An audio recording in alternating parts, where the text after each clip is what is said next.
réveiller l'esprit, ravivant le feu intérieur qui réside en chacun de nous.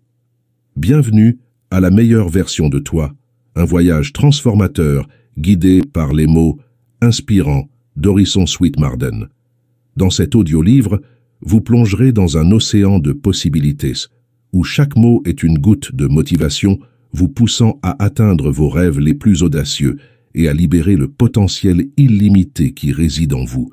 Préparez-vous à défier vos limites, à conquérir vos peurs et à découvrir la véritable puissance qui réside en vous-même.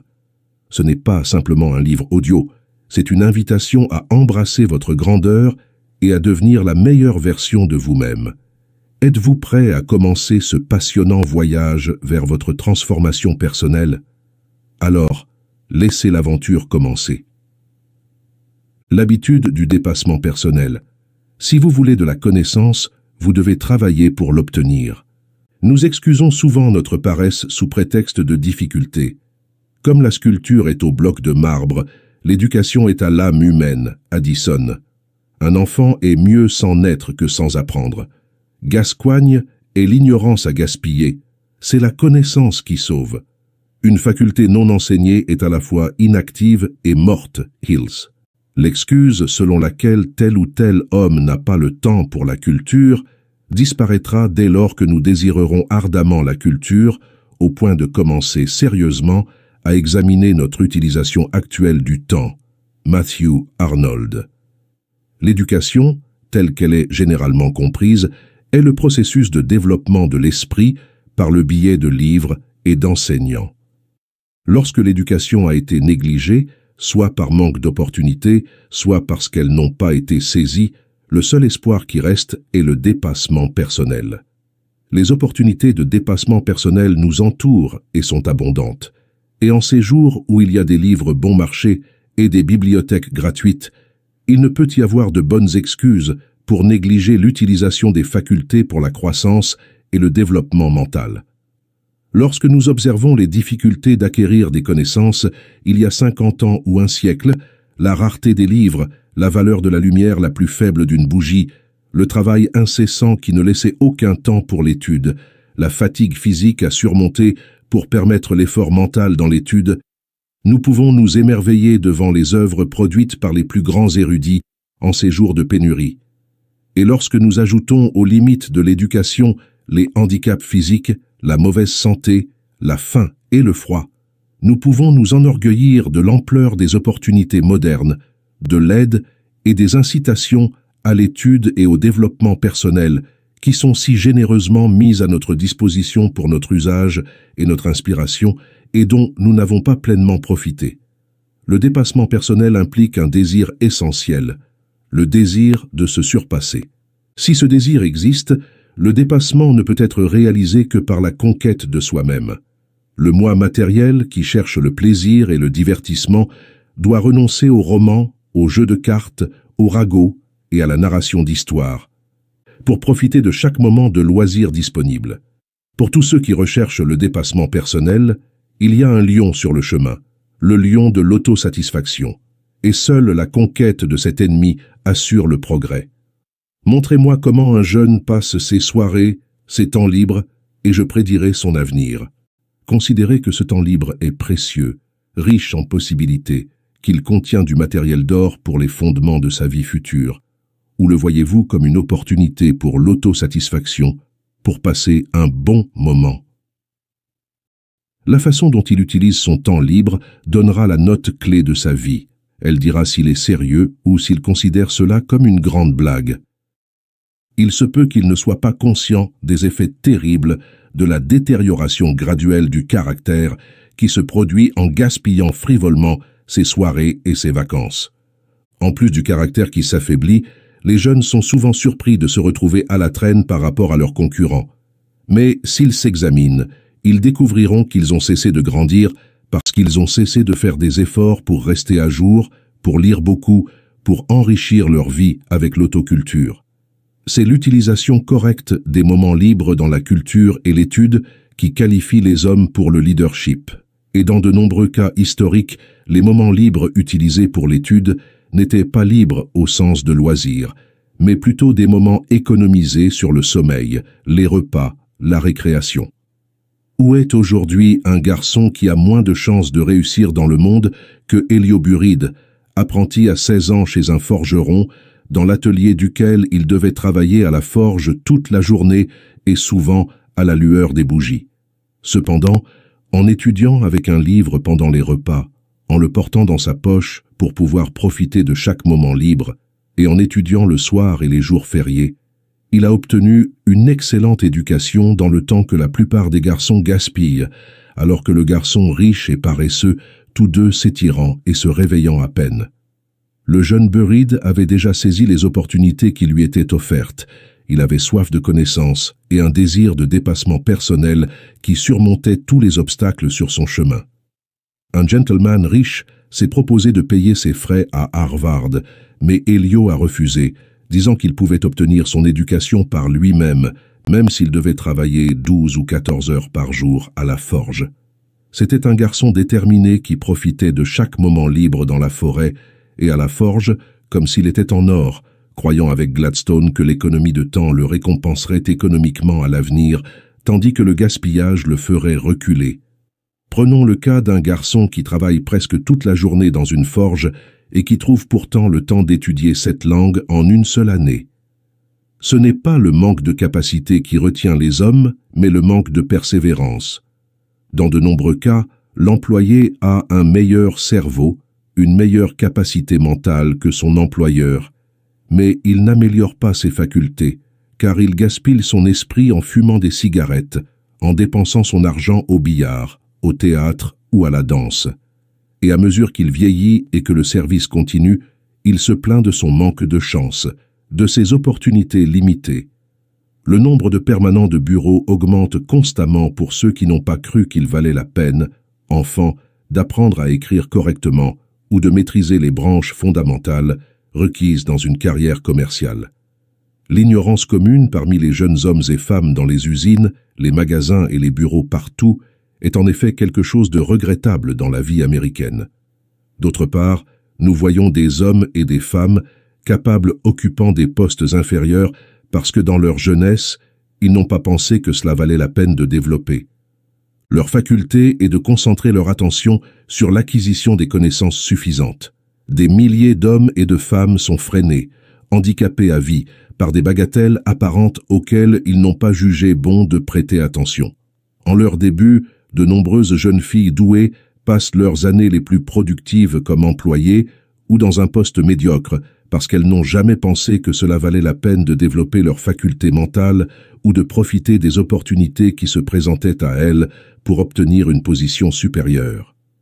Des milliers de jeunes filles qui ont soudainement dû utiliser leurs propres ressources se sont retrouvées bloquées toute leur vie en raison de tâches négligées dans leur jeunesse qui ont été rejetées avec un « je ne pense pas que cela en vaille la peine ». Elles ne pensaient pas que cela vaudrait la peine de poursuivre toute étude approfondie à l'école, d'apprendre à tenir des comptes avec précision ou de se préparer à tout faire de manière à pouvoir gagner leur vie. Elles espéraient se marier et ne se sont jamais préparées à être indépendantes. Cependant, le mariage, dans de nombreux cas, n'est pas une garantie. Le problème avec la plupart des jeunes est qu'ils ne sont pas prêts à investir tout leur être dans leur position. Ils veulent des horaires courts, peu de travail et beaucoup de jeux. Ils pensent plus au loisir et au plaisir qu'à la discipline et à la formation, ce qui est essentiel dans leur vie. De nombreux employés de bureau envient leurs employeurs et aimeraient être comme eux. Mais c'est trop de travail pour dépasser le poste d'employé de bureau. Ils aiment prendre la vie avec calme et se demandent si, après tout, cela vaut la peine de faire des efforts, de lutter et d'étudier pour se préparer afin de se positionner mieux et de gagner plus d'argent. Bible 365. Salut, nous avons un nouveau projet. Bible 365. Au début, Dieu créa les cieux et la terre. La terre était informe et vide, les ténèbres couvraient l'abîme.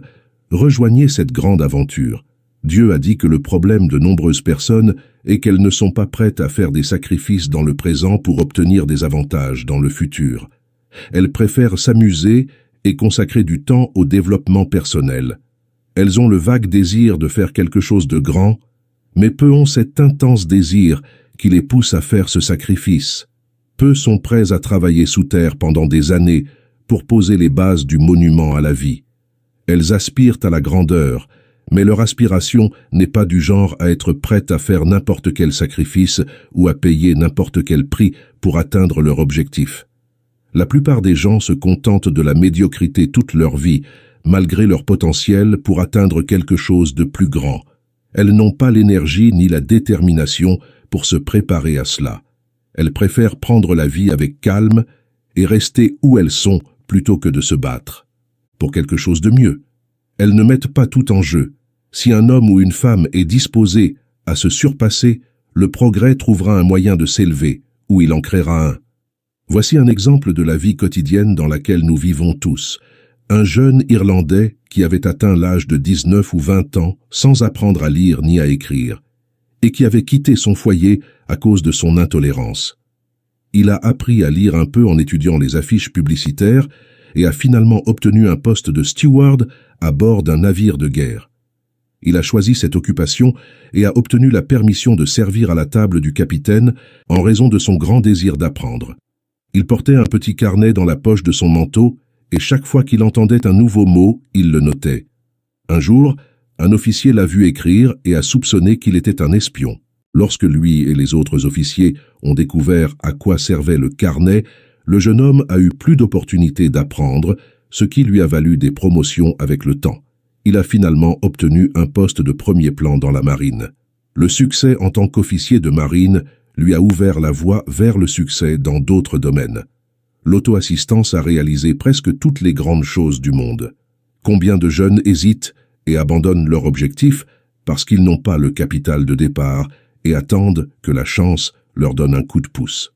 Cependant, le succès est le fruit du travail acharné et de la persévérance. On ne peut pas le tromper ni le corrompre, donc vous devrez payer le prix pour qu'il soit vôtre. L'une des choses les plus tristes du manque d'opportunités d'auto-amélioration est que les personnes dotées de grandes capacités se trouvent désavantagées par rapport à celles qui sont inférieures. Je connais un membre d'une des assemblées législatives de notre ville, une personne formidable, très populaire, avec un grand cœur et beaucoup de sympathie, mais qui ne peut pas ouvrir la bouche sans massacrer la langue anglaise de manière vraiment douloureuse. Il y a beaucoup d'exemples similaires à Washington d'hommes élus pour des postes importants en raison de leur grande capacité et de leur bon caractère, mais qui se sentent constamment humiliés et embarrassés par leur ignorance et leur manque de formation précoce. L'une des expériences les plus humiliantes qu'un être humain puisse vivre est de prendre conscience qu'il possède une capacité supérieure à la moyenne et pourtant d'être attaché à une position inférieure en raison du manque d'une éducation précoce et intelligente conforme à sa capacité. Prendre conscience qu'on peut mettre en pratique 80 ou 90% de ses capacités si seulement on avait reçu l'éducation et la formation appropriée, mais en raison de ce manque, être incapable d'en exploiter plus de 25% à cause de l'ignorance est à la fois brillant et honteux. En d'autres termes, vivre sa vie en sachant que l'on exploite ses capacités uniquement par manque de formation est quelque chose de déprimant. Rien ne cause plus de douleur que de ne pas s'être préparé à la carrière la plus difficile possible. Rien n'est plus amer que de devoir renoncer à des opportunités en raison du manque de préparation. Je connais le triste cas d'un naturaliste né, dont l'ambition était si réprimée et l'éducation si négligée dans sa jeunesse, que plus tard, lorsqu'il en savait plus sur son histoire naturelle que n'importe quel homme de son époque, il ne pouvait pas écrire de manière grammaticalement correcte et ne pouvait pas exprimer ses idées dans des livres en raison de son manque d'éducation de base. Son vocabulaire précoce et sa connaissance de la langue étaient si limités qu'il semblait toujours se battre pour trouver des mots pour exprimer sa pensée. Pensez à la souffrance de cet homme formidable qui était conscient de posséder une connaissance scientifique colossale et pourtant était absolument incapable de s'exprimer grammaticalement. Combien de fois les sténographes se sentent-ils humiliés par l'utilisation d'un mot, d'un terme ou d'une citation qu'ils n'ont jamais entendue en raison d'une préparation insuffisante? Il ne suffit pas de savoir prendre des dictées lorsqu'on tape des lettres quotidiennes. Il ne suffit pas de faire la routine du travail de bureau. Un bon sténographe est préparé à faire face à n'importe quelle demande. Il doit avoir de bonnes connaissances auxquelles il peut recourir en cas de besoin. Cependant, s'il a des problèmes constants de grammaire ou s'il a du mal à sortir de la routine, son employeur sait que sa préparation et son éducation sont limitées, et par conséquent, ses aspirations à la croissance et au développement dans l'entreprise le sont aussi. Une jeune fille m'écrit et me dit qu'elle est tellement limitée par le manque d'éducation précoce qu'elle a peur d'écrire une lettre à quelqu'un dans le domaine de l'éducation ou de la culture de peur de faire des erreurs de grammaire et d'orthographe. Sa lettre indique qu'elle a une grande capacité naturelle, mais qu'elle est toujours désavantagée par son manque d'éducation précoce. Il est difficile de concevoir un plus grand malheur que d'être toujours embarrassé et désavantagé simplement parce qu'on a négligé ses premières années. Je ressens souvent de la douleur pour les lettres que les gens m'envoient, en particulier des jeunes, qui indiquent qu'ils ont une grande capacité naturelle, qui se manifeste dans des esprits merveilleux, mais qu'une grande partie de cette capacité n'est pas utilisée en raison de leur manque de connaissances. Beaucoup de ces lettres montrent que les écrivains sont comme des diamants bruts, avec seulement une petite facette émeriée ici et là, juste assez pour laisser passer la lumière et révéler la grande richesse qu'ils possèdent à l'intérieur. Je ressens toujours de la compassion pour ces personnes qui ont dépassé l'âge scolaire et qui probablement traverseront la vie avec de grandes capacités mentales, mais amoindries par leur ignorance, et qui même tard dans la vie pourraient grandement, voire complètement, les surmonter. C'est dommage qu'un jeune, par exemple, qui a la capacité naturelle de devenir un leader, doive, par manque de formation et de préparation, travailler pour un autre, peut-être avec la moitié de sa capacité, mais avec une meilleure préparation et une meilleure éducation. Partout, nous voyons des employés de bureau, des mécaniciens, des ouvriers dans tous les domaines de la vie, mais ils ne peuvent pas accéder à des postes à la hauteur de leur capacité naturelle parce qu'ils n'ont pas reçu d'éducation. Ils sont ignorants, ne savent pas écrire une lettre décente, massacrent la langue anglaise et donc leur magnifique capacité ne peut pas être démontrée et reste dans la médiocrité. La parabole des talents illustre et applique l'une des lois les plus importantes de la nature.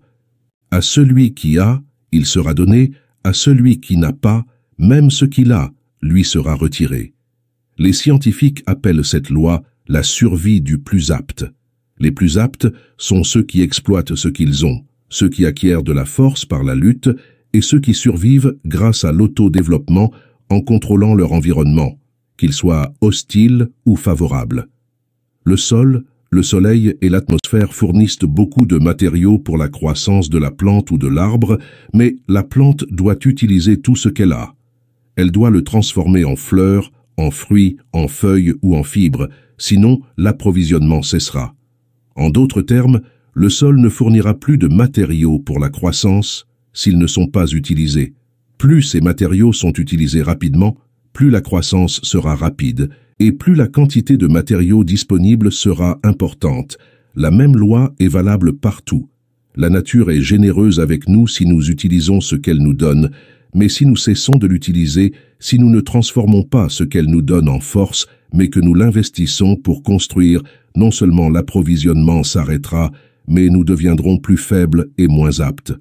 Tout dans la nature est en mouvement, soit dans un sens, soit dans l'autre. Ça monte ou ça descend, ça avance ou ça recule. Nous ne pouvons pas le maintenir si nous ne l'utilisons pas. La nature retire le muscle ou le cerveau si nous ne les utilisons pas. Elle retire l'habileté au moment où nous cessons de faire les choses efficacement. Quand nous cessons d'utiliser notre pouvoir, elle retire la force. Quand nous cessons de l'exercer, souvent après des années après avoir quitté l'université, le diplômé est surpris de constater que la seule chose qu'il a pour montrer de son éducation est son diplôme. Le pouvoir et l'efficacité qu'il a acquis là-bas ont été perdus parce qu'il ne les a pas utilisés. Au moment où il a passé son examen, il pensait que toutes les connaissances resteraient encore fraîches dans son esprit. Mais elles se sont estompées depuis qu'il a cessé de les utiliser. Un grand nombre de diplômés universitaires, 10 ans plus tard, ont très peu à montrer de leurs 4 années de cours parce qu'ils n'ont pas utilisé leurs connaissances. Ils sont devenus faibles sans le savoir. Ils se disent constamment « J'ai une éducation universitaire, je dois avoir une certaine compétence, je dois devenir quelqu'un dans le monde. » Cependant, le diplôme universitaire retient les connaissances acquises à l'université comme quelqu'un qui a un morceau de papier de soie sur un robinet de gaz pour le retenir dans le tuyau. Tout ce que vous n'utilisez pas vous échappe constamment. Utilisez-le ou perdez-le. Le secret du pouvoir est l'usage. La capacité ne restera pas avec nous. La force s'évaporera au moment où nous cesserons de l'utiliser. Les outils pour l'auto-surpassement sont à votre disposition. Utilisez-les. Si vos opportunités sont limitées, vous devez employer plus d'énergie. Vous devez vous efforcer davantage. Le progrès peut sembler lent au début, mais la persévérance assure le succès. La constance et la patience sont essentielles pour le développement mental et le succès final viendra si l'on ne se décourage pas. Le monde n'est plus de l'argile, mais du fer entre les mains de ses travailleurs, dit Emerson, et les hommes doivent se tailler une place à coups de marteaux solides et brutaux. Tirer le meilleur parti de ce que l'on a, que ce soit du tissu, du fer ou du caractère, c'est atteindre le succès et élever les choses ordinaires à une valeur inestimable. De même, un homme qui prend pour la première fois une barre de fer peut être un forgeron inexpérimenté sans ambition de se surpasser. Il pense que le meilleur usage qu'il puisse faire de sa barre est d'en faire des fers à cheval, et se félicite de son accomplissement. Il pense que le morceau de fer brut ne vaut que 2 ou 3 centimes le kilo, et qu'il ne mérite pas qu'on lui consacre beaucoup de temps ni de travail. Cependant, ses énormes muscles et son manque d'habileté ont fait passer la valeur du fer d'1 $ à peut-être 10 $. Arrive alors un coutelier avec un peu plus d'éducation, d'ambition, de discernement, et il dit au forgeron « Voilà tout ce que tu peux voir dans ce fer. Donne-moi une barre et je te montrerai ce que l'ingéniosité, l'habileté et le dur labeur peuvent en faire. » Il voit au-delà de la barre brute. Il a étudié de nombreux processus de trempe et de revenus, possède des outils, des meules abrasives et des fours de recuit. Le fer est fondu, carbonisé en acier, forgé, trempé, chauffé au rouge, plongé dans l'eau froide ou l'huile pour améliorer sa force, puis meulé et poli avec grand soin et patience. Une fois ce travail terminé, il montre au forgeron émerveillé des lames de couteau d'une valeur de 2000 $, alors que celui-ci ne voyait que des fers à cheval grossiers d'une valeur de 10 $. La valeur a été considérablement augmentée grâce au processus de raffinement. Les lames de couteau sont très bien, mais seulement si vous ne pouvez rien d'autre avec elles, dit un autre artisan. Ici, le coutelier a montré le triomphe de son art, mais il n'a pas tiré la moitié de ce qu'il y a dans cette barre de fer. Je vois un usage supérieur et meilleur. J'ai étudié le fer. Je sais ce qui est possible avec lui. Cet artisan a un toucher plus délicat, un discernement plus fin, une meilleure formation, un idéal plus élevé et une détermination supérieure, ce qui lui permet de voir encore plus loin que les molécules de la barre brute, au-delà des serrures, au-delà des lames de couteau, pour transformer le fer brut en les aiguilles les plus fines de Battista, coupées avec une précision microscopique. La production de pointes invisibles nécessite un processus plus délicat, un degré de compétence plus fin que celui d'un coutelier. Le dernier ouvrier considère cette prouesse comme merveilleuse et pense avoir épuisé les possibilités du fer, multipliant ainsi plusieurs fois la valeur du produit du coutelier. Cependant, il y a encore un autre mécanicien très habile, avec un esprit plus organisé, un toucher plus délicat, plus de patience, plus de force, une habileté supérieure et une meilleure formation. Il est capable de fabriquer des serrures, des lames de couteau et des aiguilles, et de transformer le produit de sa barre en ressort fin pour montre. Là où d'autres ne voyaient que des fers à cheval, des lames ou des aiguilles ne valant que quelques milliers de dollars, lui voit un produit valant 100 000 $. Apparaît alors un artiste artisan supérieur, nous disant que la barre brute n'a pas encore atteint son expression maximale, qu'elle possède la magie de réaliser un miracle encore plus grand dans le fer. Pour lui, même les ressorts principaux semblent grossiers et mal faits. Il sait que le fer brut peut être façonné pour obtenir une élasticité que même quelqu'un avec moins de formation en métallurgie ne peut imaginer. Il sait que si suffisamment de soin est apporté à la trempe de l'acier, il ne sera pas rigide, incisif et simplement un métal passif, mais sera rempli de ses nouvelles qualités, ressemblant presque à un instinct de vie, avec une vision presque clairvoyante. Cet artiste artisan voit comment chaque processus de fabrication de ressorts peut être poussé plus loin, et comment à chaque étape de la fabrication, plus de perfection peut être atteinte, comment la texture du métal peut être affinée à tel point qu'un simple fil, une mince fibre de celui-ci, peut faire un travail merveilleux. Il soumet sa barre à de nombreux processus de raffinement et de trempe fine, et triomphalement transforme son produit en spirale presque invisible de délicats ressorts pour cheveux. Après d'innombrables fatigues et épuisements, il a réalisé son rêve.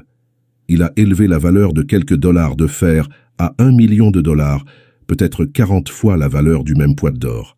Un autre travailleur, dont les processus sont si délicats, dont le produit est si peu connu même par l'homme éduqué moyen que son métier n'est pas mentionné dans les dictionnaires ou les encyclopédies, prend un seul fragment d'une des barres d'acier et développe ses capacités supérieures avec une précision si merveilleuse, un toucher si fin, que même les ressorts ordinaires et les ressorts pour cheveux sont considérés comme grossiers, bruts et bon marché lorsqu'il termine son travail.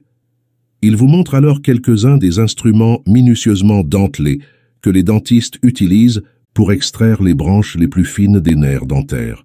Alors qu'un kilogramme d'or vaut grosso modo environ 250 $, le même poids de ces minces filaments avec des pointes pourrait en valoir des centaines de fois plus.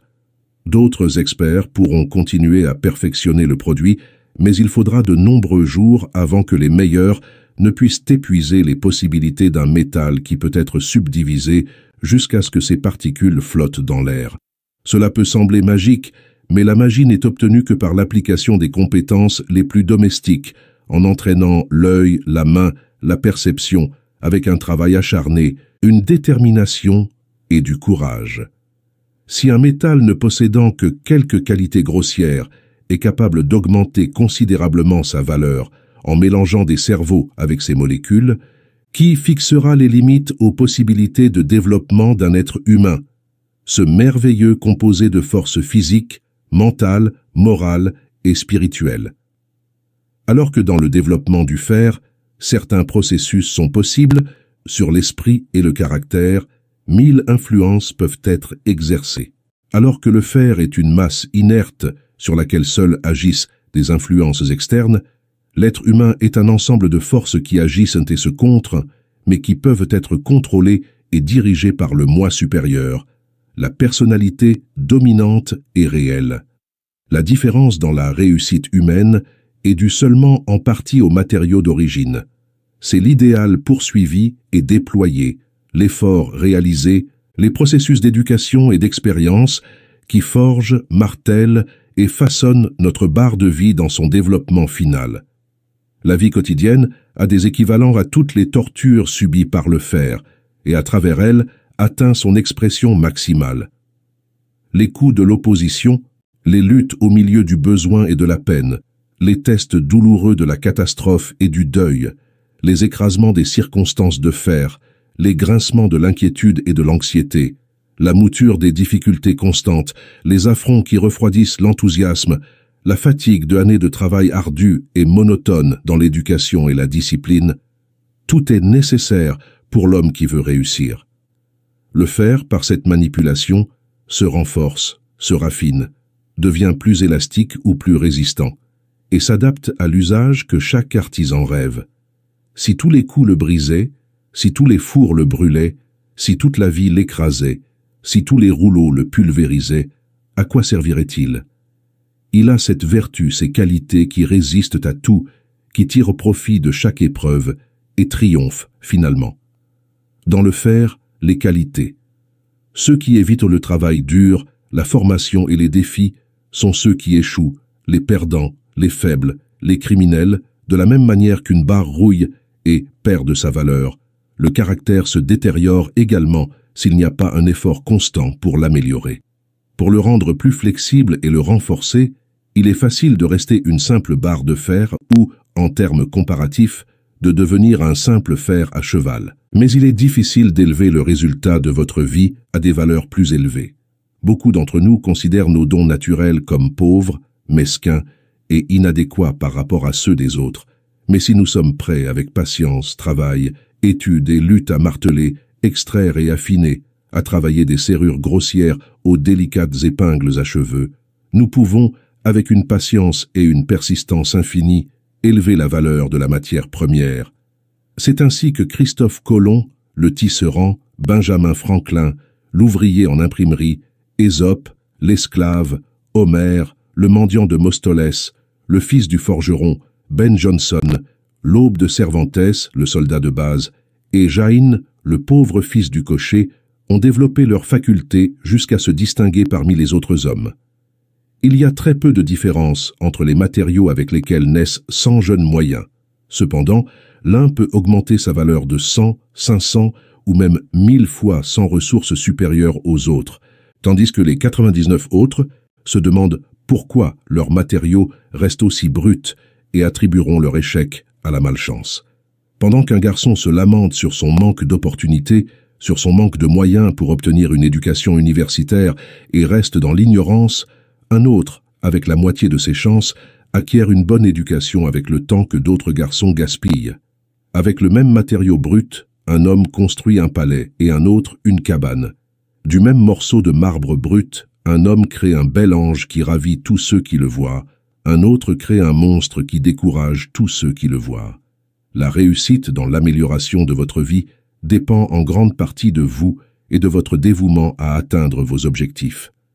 Si vous voulez devenir une personne forte et courageuse, vous devez être prêt à relever des défis difficiles, à être plongé dans le feu et à être façonné par eux, en acceptant les difficultés comme des opportunités de croissance. Bien sûr, c'est dur et douloureux, et cela prend beaucoup de résistance pour se soumettre au processus qui mène au meilleur produit. Mais préféreriez-vous rester une simple barre de fer brute ou un fer à cheval toute votre vie? L'amélioration personnelle à travers l'art oratoire. Peu importe si vous voulez être un orateur public ou non, tout le monde devrait avoir un tel autocontrôle qu'il puisse se lever devant n'importe quelle audience, aussi grande ou redoutable soit-elle, et exprimer ses pensées avec clarté et assurance. S'exprimer est le seul moyen de développer le pouvoir mental. Cela peut être dans la musique, sur une toile, à travers l'art oratoire, la vente de biens ou l'écriture d'un livre, mais cela doit passer par l'auto-expression. L'auto-expression, dans l'une de ses formes légitimes, tend à faire ressortir ce qu'il y a en un homme, son génie, sa créativité, mais aucune autre forme d'auto-expression ne développe autant un homme que de parler en public. Cela permet un déploiement rapide de toutes les compétences et capacités d'un individu. Il est douteux que quelqu'un puisse atteindre le plus haut niveau culturel sans étudier l'art de l'expression, en particulier l'expression vocale en public. À toutes les époques, l'éloquence a été considérée comme l'expression la plus élevée de l'être humain. Les jeunes, peu importe ce qu'ils prétendent être, qu'ils soient forgerons ou fermiers, commerçants ou médecins, devraient en faire une étude. Rien d'autre ne mettra en valeur ce qu'il y a en un homme aussi rapidement et efficacement que la persévérance à donner le meilleur de soi-même en parlant devant un public. Lorsqu'on s'engage à parler sans préparation devant un auditoire, la force et la capacité de tout homme sont mises à l'épreuve. L'écrivain a l'avantage de pouvoir écrire quand bon lui semble et sait qu'il peut brûler son manuscrit chaque fois que nécessaire s'il n'en est pas satisfait. Personne ne le regarde. Il n'a pas de public qui critique chaque phrase, chaque pensée. Il n'a pas à monter sur la balance du jugement de chaque auditeur pour être pesé comme le fait l'orateur. Un homme peut écrire avec désinvolture et, à sa guise, utiliser beaucoup ou peu de son esprit ou de son énergie selon son envie. Personne ne surveille son orgueil et sa vanité ne sont pas affectés et personne ne verra peut-être jamais ce qu'il écrit, donc il y a toujours la possibilité de le réviser. Dans une conversation, nous ne sentons pas autant que nos paroles dépendent de nous, seules quelques personnes les entendent et peut-être que personne n'y repensera jamais. En musique, vocale ou instrumentale, ce que l'on émet est en partie le sien, le reste appartient au compositeur.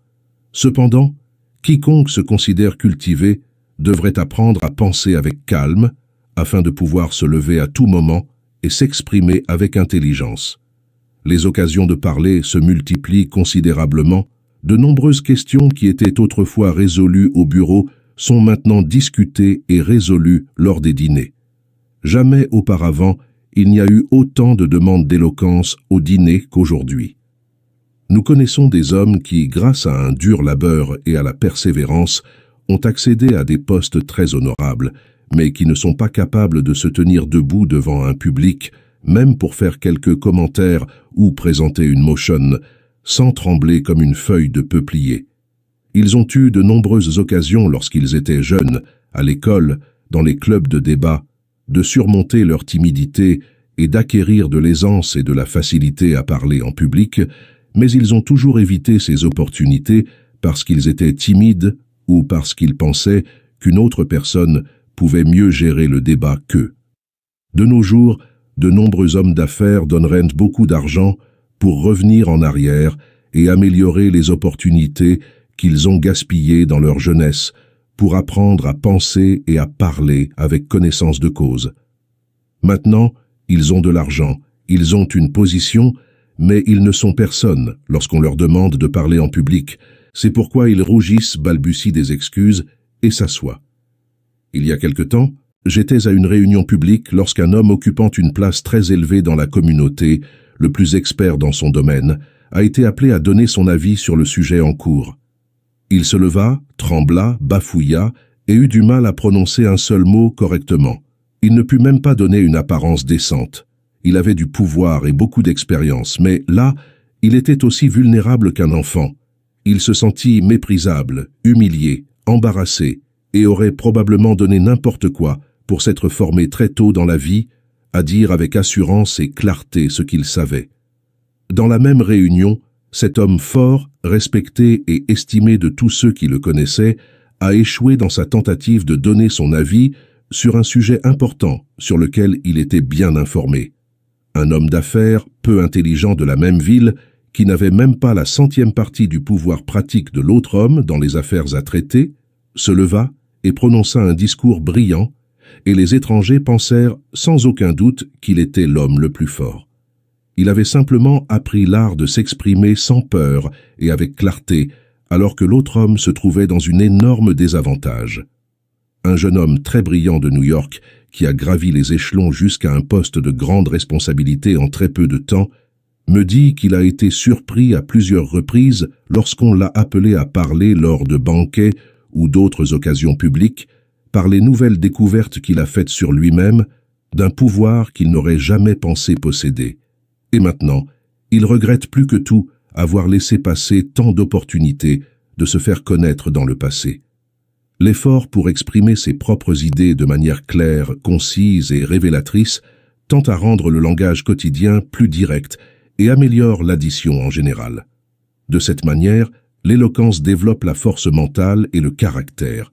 Cela explique la rapidité avec laquelle un jeune se développe à l'école ou à l'université lorsqu'il commence à participer à des débats publics ou à des clubs de débat. Comme le disait Lord Chesterfield, tout homme peut choisir de bons mots et parler correctement.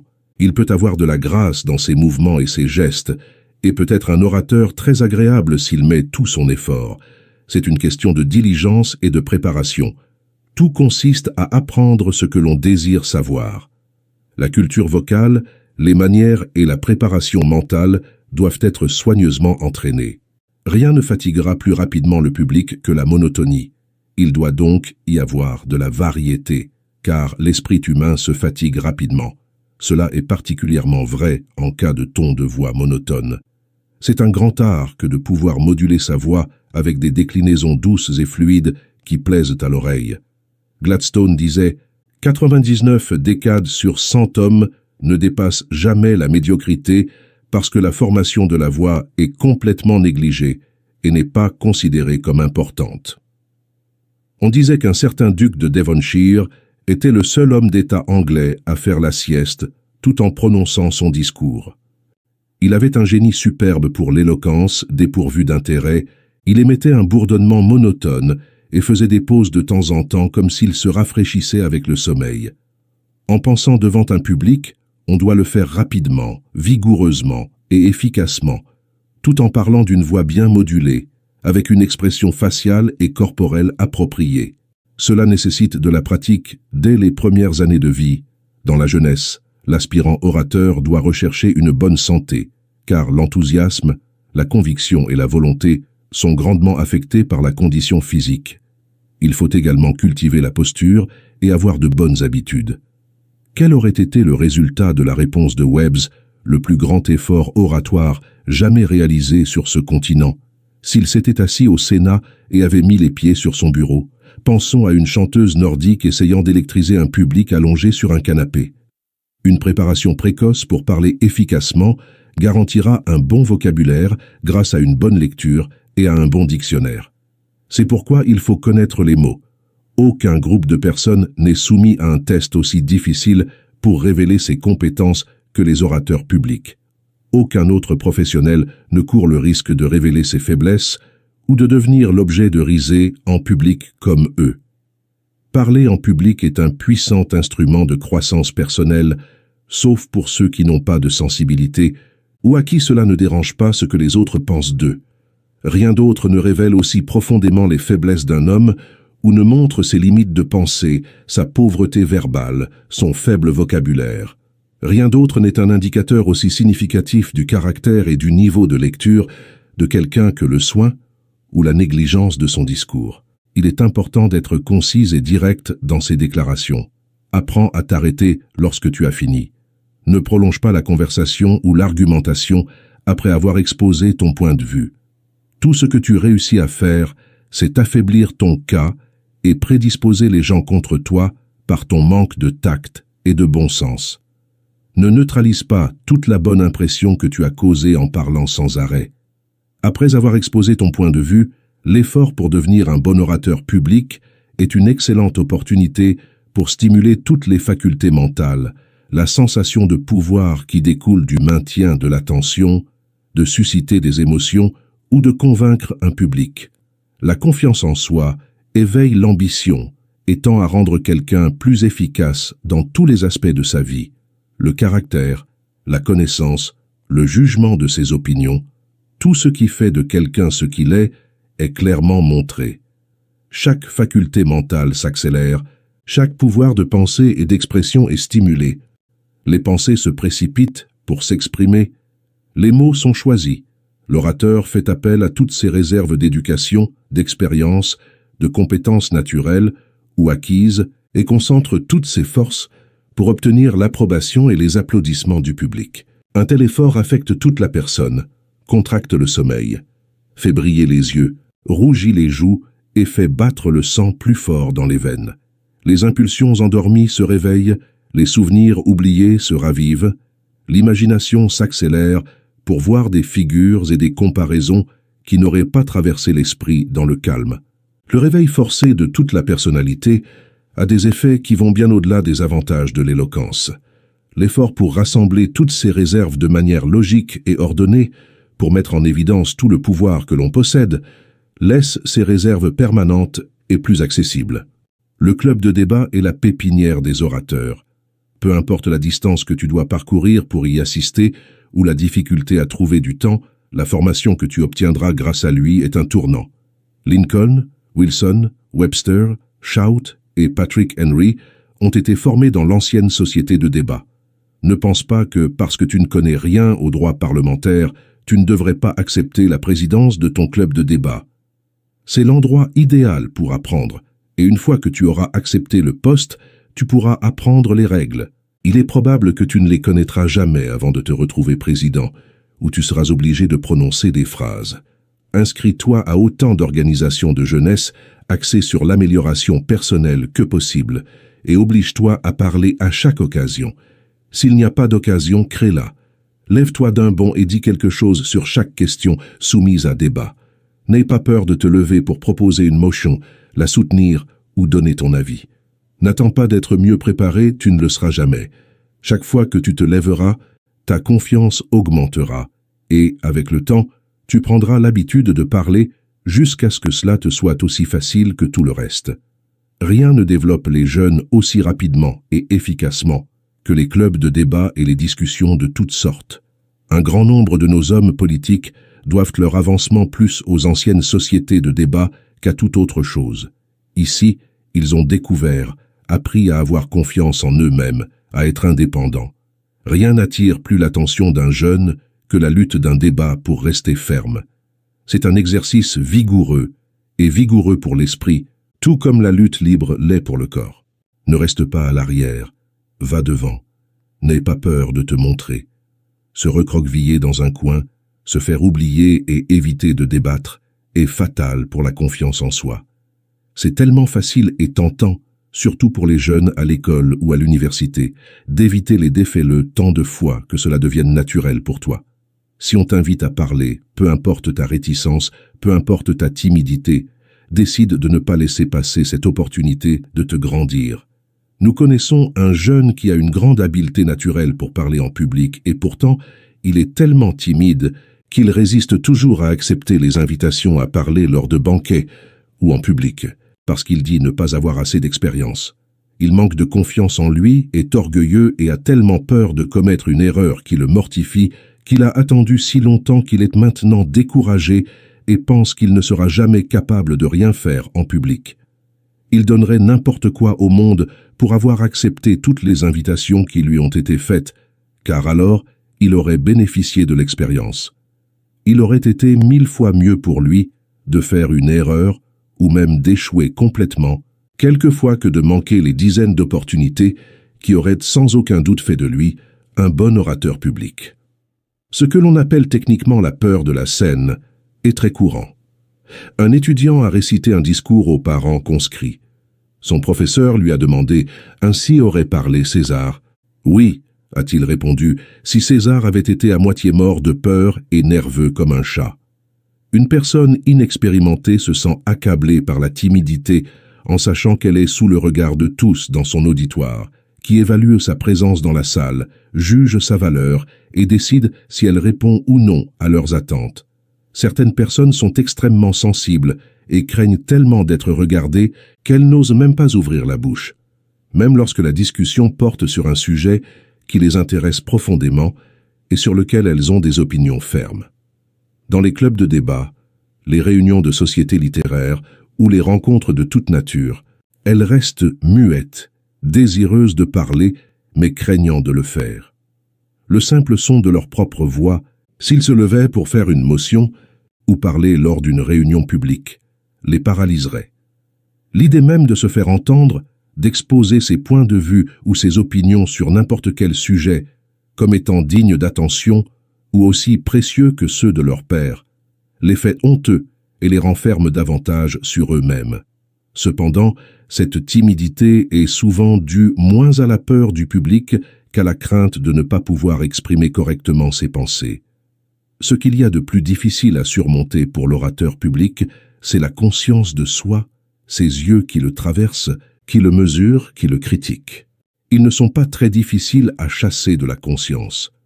Cependant, aucun orateur ne peut causer une grande impression tant qu'il ne s'est pas débarrassé de lui-même, jusqu'à ce qu'il puisse anéantir absolument sa conscience, jusqu'à ce qu'il oublie lui-même dans son discours.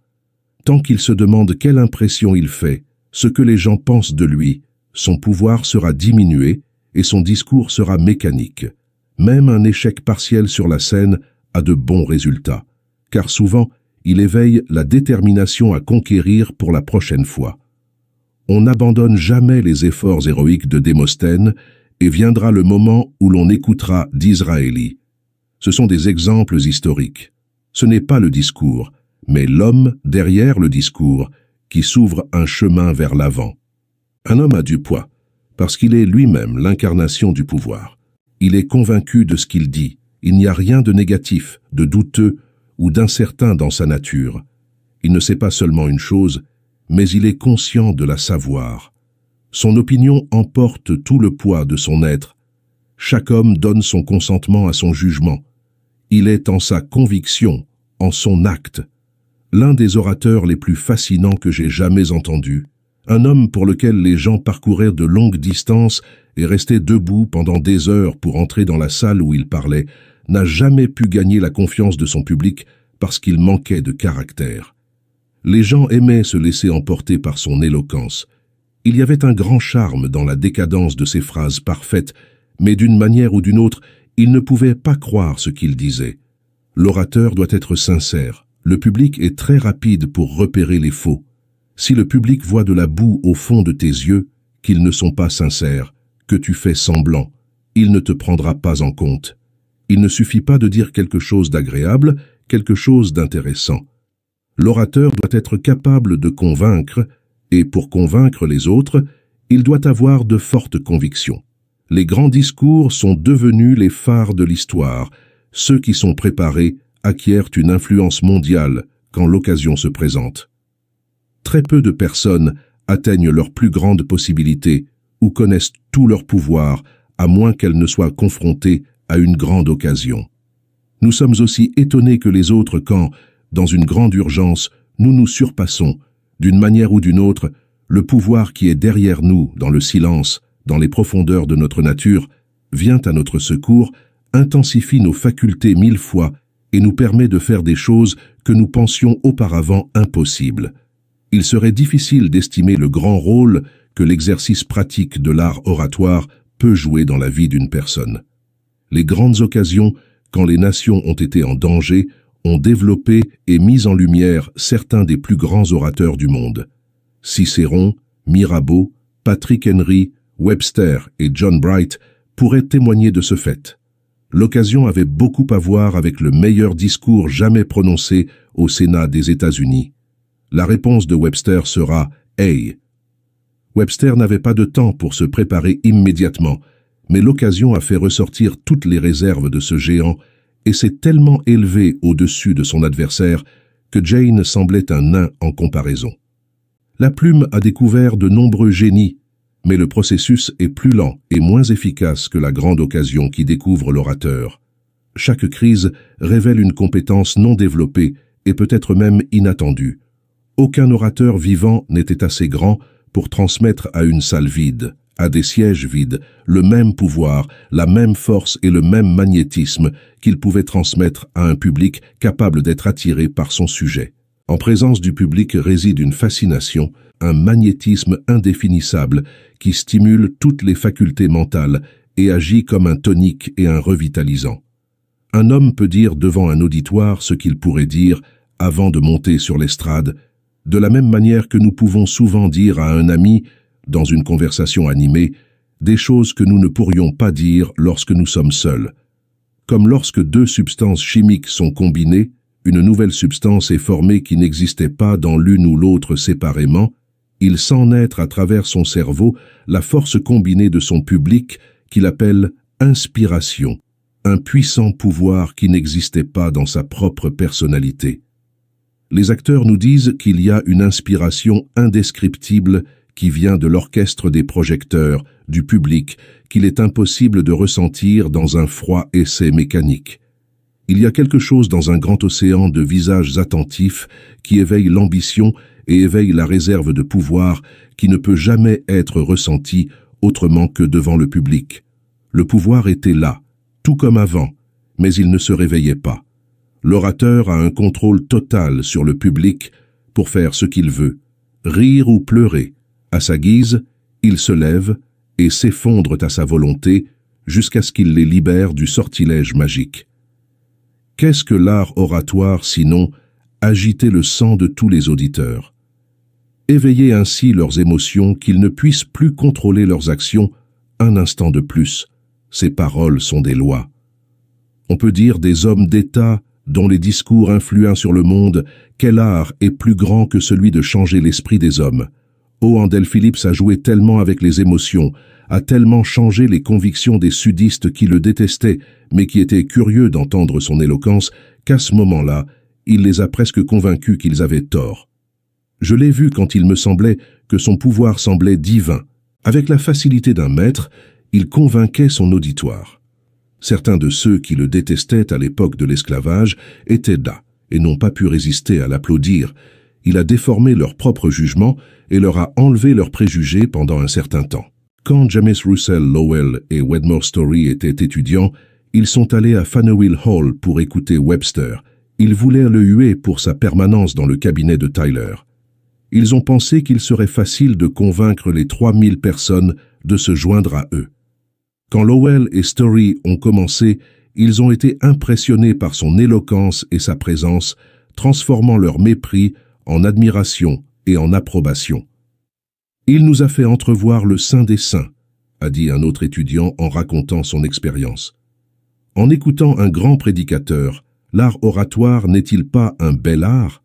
La source de l'éloquence, quand elle jaillit comme l'eau même de la vie, étanche la soif de myriades d'hommes, comme le rocher frappé dans le désert qui ravive la vie des errants du désert.